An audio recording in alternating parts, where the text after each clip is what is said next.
আসসালামু আলাইকুম। Collegiate basic English চ্যানেলের পক্ষ থেকে তোমাদের সবাইকে স্বাগত জানাচ্ছি। আর্টিকেল বিষয়টি আমরা এমন টেকনিকের মাধ্যমে শিখব আজীবন যেন মনে থাকে, যে পরীক্ষায় যে প্রশ্ন আসুক আমরা ইনশাল্লাহ যেন সেটা সমাধান করতে পারি, ফুল মার্কস ইনশাল্লাহ যেন তোমরা পেতে পারো। আমি আজকে সেই চেষ্টাই করব।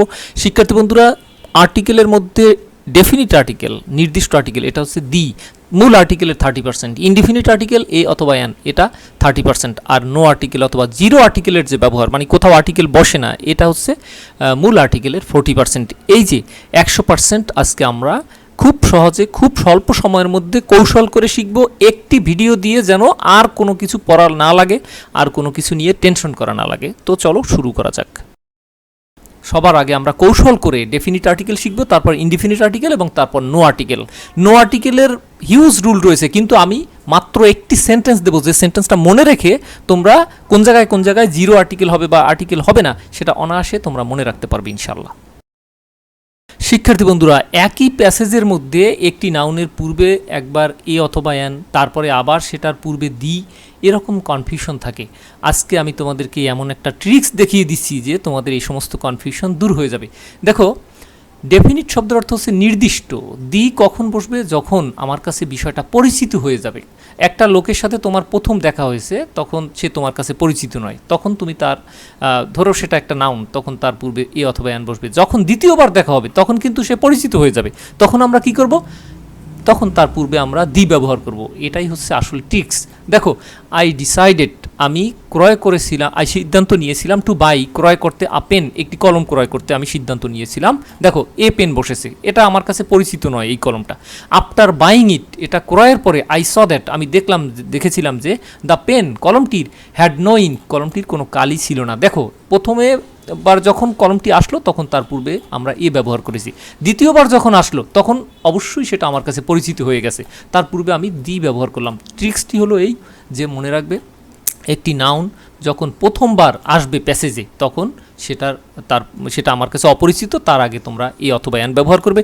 এরপরে প্যাসেজে ওই নাউনটা যতবার আসবে তার পূর্বে তোমরা সেটাকে দি ব্যবহার করবে। যেমন একটা উদাহরণ দিই, মেডে ইজ হচ্ছে আ ডে, মানে মেডে হচ্ছে এমন একটা দিন, হুইজ যেটা ইজ হিস্টোরিক্যালি ইম্পর্টেন্ট, যেটা হচ্ছে ঐতিহাসিকভাবে গুরুত্বপূর্ণ। দেখো, প্রথমে আমি কি করলাম? এ ডে ব্যবহার করলাম। এরপরে কি করলাম? দেখো, দ্য ডে ইজ অবজার্ভড, তাহলে এখানে আমরা কি ব্যবহার করব? দ্য ডে, তাহলে আমরা এটা দা ব্যবহার করলাম। দ্য ডে ইজ অবজার্ভড, অর্থাৎ দিনটা পালন করা হয় অল ওভার দ্য ওয়ার্ল্ড, সমগ্র বিশ্বব্যাপী। উই সেলিব্রেট, এরপরে কি ব্যবহার করব? আবার ডে রয়েছে, উই সেলিব্রেট দ্য ডে। তার মানে তোমরা আশা করি বুঝতে পেরেছো যে প্রথমবার যখন প্যাসেজে আসবে তখন সেটা আমার কাছে অপরিচিত এবং তার আগে এ অথবা অ্যান, তারপরে যতবার আসবে তার আগে আমরা দি ব্যবহার করব। শিক্ষার্থী বন্ধুরা, দি এর এই ব্যবহারটা সবচেয়ে বেশি।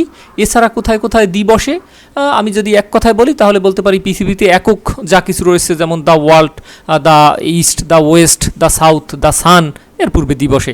আবার যদি বলি অন অফ দি, এরকম ক্ষেত্রে দি বসে। আবার জাতির পূর্বে যেমন the Bengali, the English, the জাতির পূর্বে দি। আবার যদি বলি যে একই শ্রেণীর, যেমন the rich, the poor, the pious, এরকম ক্ষেত্রে দি বসে। তবে দি এর এই ব্যবহারটাই সবচেয়ে গুরুত্বপূর্ণ। শিক্ষার্থী বন্ধুরা, বইগুলো তোমরা চাইলে আমাদের কাছ থেকে সরাসরি কুরিয়ারের মাধ্যমে নিতে পারো, কোনো কুরিয়ার চার্জ নেই, একেবারে লেটেস্ট সংস্করণের কপি। বাজারের নকল বই যদি তুমি কিনে ফেলো তাহলে তোমার লাইফ কিন্তু শেষ, কাজেই আমাদের কাছ থেকে সরাসরি নিলে এই নকল হওয়ার চান্স নেই। শিক্ষার্থী বন্ধুরা, আর্টিকেলের 30% আমরা অলরেডি শিখে ফেলেছি, এখন আরও 30% ইনডিফিনিট আর্টিকেলের মাধ্যমে শিখব। আর সবার শেষে তো অবশ্যই একটি বোর্ড প্রশ্ন সমাধান করব HSC পরীক্ষার, এবং তার মধ্যে যা শিখলাম সেটার প্রয়োগ তো অবশ্যই থাকবে। ইনডিফিনিট আর্টিকেল হলো এ অথবা অ্যান। তাহলে দেখো কোথায় এ অথবা অ্যান বসে। দেখো, ব্রিং আ টেবল, একটি টেবিল নিয়ে এসো, ফ্রম দ্য মার্কেট থেকে। দেখো, আমি কেন আর টেবিল ব্যবহার করলাম? কারণটা হলো কোন টেবিলটি এটা কিন্তু আমার কাছে নির্দিষ্ট নয়, যে কোনো একটি টেবিল নিয়ে এসো।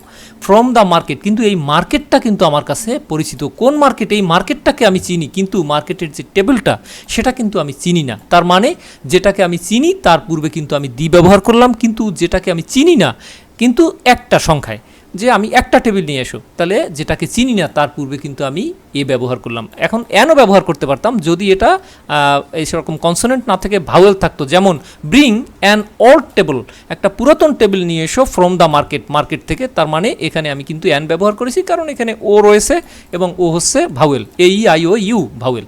আর এখানে দেখো he is an honest man, তিনি হলেন একজন সৎ মানুষ। দেখো এই এইস কিন্তু AEIOU ভাওয়েলের মধ্যে পড়ে না, তারপরেও কেন অ্যান? হ্যাঁ, মনে রাখবে যে আমরা শুধুমাত্র ভাওয়েলের আগেই যে অ্যান ব্যবহার করব এমন না, ভাওয়েলের মতো উচ্চারিত হয় এমনও যদি হয় তাহলেও কিন্তু তার আগে আমরা অ্যান ব্যবহার করব। তার মানে কি? তার মানে হলো শুধু ভাওয়েল নয়, কোনো ওয়ার্ডের উচ্চারণও যদি ভাওয়েলের মতো হয় তাহলেও কিন্তু তার আগে আমরা অ্যান ব্যবহার করব। তার মানে অক্ষর নয়, আসল কথা হলো উচ্চারণ। শিক্ষার্থী বন্ধুরা, ভাওয়েলের পূর্বে অ্যান বসে এটা আমরা জানি, কিন্তু ভাওয়েল হওয়া সত্ত্বেও তার পূর্বে কিন্তু এও হতে পারে, যেমন ইউনিভার্সিটি। এখন আমি কেন এ ব্যবহার করলাম? কারণ ইউ এর যে উচ্চারণ সেটা কিন্তু কিন্তু আমি বললাম কি ইউনিভার্সিটি, তার মানে এই যে ইউ বললাম, ইউ নামে কিন্তু কোথাও এই ভাওয়েলের মধ্যে উচ্চারণ নেই, তার মানে এটা কনসোনেন্টে পড়ে গেছে, সে কারণে ইউনিভার্সিটি হয়েছে।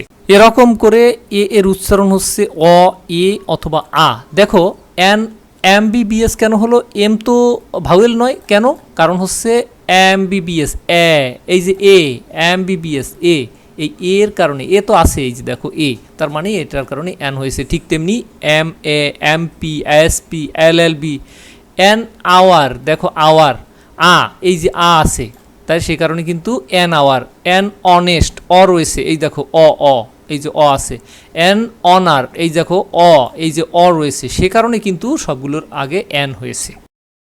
শিক্ষার্থী বন্ধুরা, তোমরা যদি বুঝতে পারো তাহলে mister brown is dash European, তাহলে এই ইউরোপিয়ানের আগে কি বসবে তোমরা ঝটপট কমেন্টস বক্সে ভিডিওটি পজ করে লিখে ফেলো। আর আমাদের যে বই তোমরা দেখতে পাচ্ছ, এই বইগুলো জীবন পরিবর্তনকারী বই। শিক্ষার্থী বন্ধুরা, তোমরা যদি প্রকৃতপক্ষে ইংরেজি বুঝে শিখতে চাও, ইংরেজির গবেষক হতে চাও, নিজে ইংরেজি অন্যকে পড়াতে চাও, ইংরেজির দক্ষ টিচার হয়ে উঠতে চাও, তাহলে আমাদের বইগুলো তোমার জন্য অবশ্যই প্রয়োজন রয়েছে। এবং বইগুলো অবশ্যই তোমরা আমাদের কাছ থেকে সরাসরি কুরিয়ারে নিবে, কেননা বাজারে নকল বই হওয়ার সম্ভাবনা, তুমি যদি নকল বই কিনো তাহলে অবশ্যই ক্ষতিগ্রস্ত হবে। তো কাজেই আমাদের কাছ থেকে সরাসরি নিলে নকল হওয়ার কোনো চান্স নেই। শিক্ষার্থী বন্ধুরা, আমরা আর্টিকেলের অলরেডি 60% শেষ করে ফেলেছি, বাকি 40% একটি সেন্টেন্স মনে রাখার মাধ্যমে কোথায় কোথায় আর্টিকেল বসে না এটা জেনে নেব। In winter cold weather of Dhaka, ঢাকার শীতের ঠান্ডা আবহাওয়ায় আনিস মিট সাক্ষাৎ করে হিজ অল ফ্রেন্ডস, তার সকল বন্ধুদের সাথে। ইন হচ্ছে প্রিপোজিশন, এরকমের আরও preposition at, of, for, from, by, এর পরে কখনোই আর্টিকেল বসবে না। দেখো উইন্টার হচ্ছে একটি ঋতুর নাম, এরকম বাংলাদেশের 6টি ঋতু তোমার মুখস্থ করা চাই। এটা summer, rain, autumn, dewy or cold season, winter, spring, এর পূর্বে কখনো আর্টিকেল বসবে না। কোল্ড হচ্ছে ঠান্ডা, এটা আনকাউন্টেবল নাউন। আনকাউন্টেবল নাউন হচ্ছে যা গণনা করা যায় না। আর ঠান্ডা কি গণনা করা যায়? যায় না। এরকম সুগার, ওয়াটার, অয়েল, এর পূর্বে কখনো আর্টিকেল বসবে না। ওয়েদার হচ্ছে আবহাওয়া, আবহাওয়া কি ধরা ছোঁয়া যায়? ধরা ছোঁয়া যায় না, এটাও আনকাউন্টেবল নাউন অথবা অ্যাবস্ট্রাক্ট নাউন। যাই হোক, ধরা ছোঁয়া যায় না এমন নাউনগুলোর পূর্বেও কখনো আর্টিকেল বসবে না, যেমন এয়ার, বায়ু, অনেস্টি, সততা, ধরা ছোঁয়া যায় না। অফ হচ্ছে প্রিপোজিশন, তুমি তো একটু আগেই সেটা জানলে। আচ্ছা, তারপর কি রয়েছে? ঢাকা, হ্যাঁ, এই যে ঢাকা স্থানের নাম, ঢাকা, খুলনা, রাজশাহী, চট্টগ্রাম, লন্ডন, এর পূর্বে কখনো আর্টিকেল বসবে না। আনিস একজন ব্যক্তির নাম, ব্যক্তির কোনো নামের পূর্বে আর্টিকেল বসবে না। শরীরের যে অঙ্গ প্রত্যঙ্গ অবশ্য তার পূর্বে আর্টিকেল বসবে। মিট হচ্ছে ভার্বের আগে কখনো আর্টিকেল হবে না। হিজ হচ্ছে পসেসিভ অ্যাডজেক্টিভ, এরকমের my, our, your, his, her, their, own, এর পূর্বে পরে কখনো আর্টিকেল বসবে না। আর হচ্ছে all, many, must, some, both, all, other, enough, little, এর পূর্বেও কখনো আর্টিকেল বসবে না।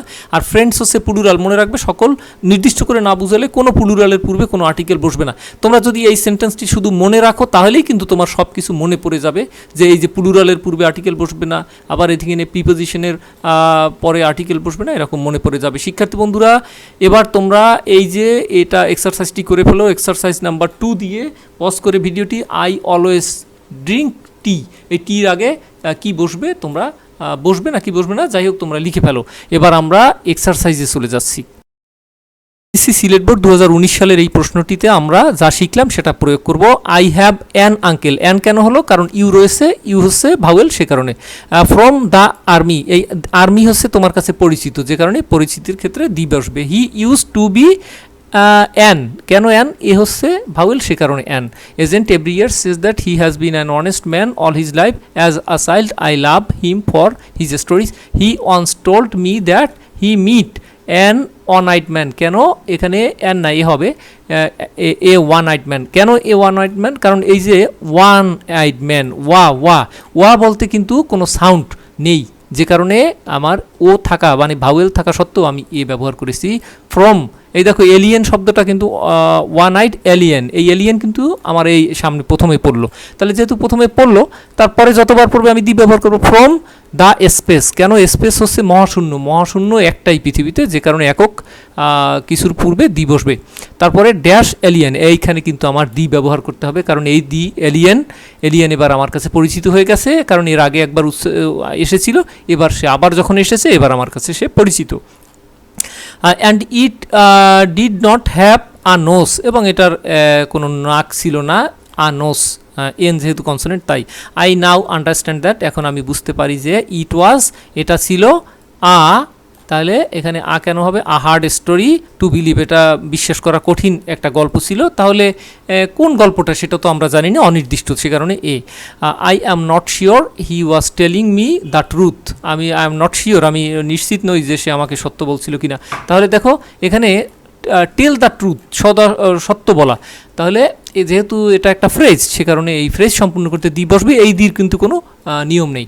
May be he is not so an honest, কেন অ্যান অনেস্ট? ওই যে এইসের উচ্চারণ কি? অনেস্ট, অ বলতে কিন্তু আমাদের এই আই এর মধ্যে রয়েছে, সে কারণে এইস উচ্চারণ, এইস কিন্তু কনসোনেন্ট হওয়া সত্ত্বেও উচ্চারণে অ রয়েছে, সে কারণে অ্যান। শিক্ষার্থী বন্ধুরা, আমাদের বইগুলো তোমরা অবশ্যই সংগ্রহ করবে, জীবনে নিজের জীবন পরিবর্তনের জন্য বইগুলো অবশ্যই প্রয়োজন রয়েছে, এবং অবশ্যই তোমরা কুরিয়ারের মাধ্যমে আমাদের থেকে সরাসরি একেবারে লেটেস্ট সংস্করণের বইগুলো নিবে, কোনো কুরিয়ার চার্জ নেই, কোনো কুরিয়ার চার্জ নেই, একদম ফ্রি। আজ এ পর্যন্তই, ভালো থেকো, সুস্থ থেকো, অনেক অনেক শুভকামনা রইল, আল্লাহ হাফেজ।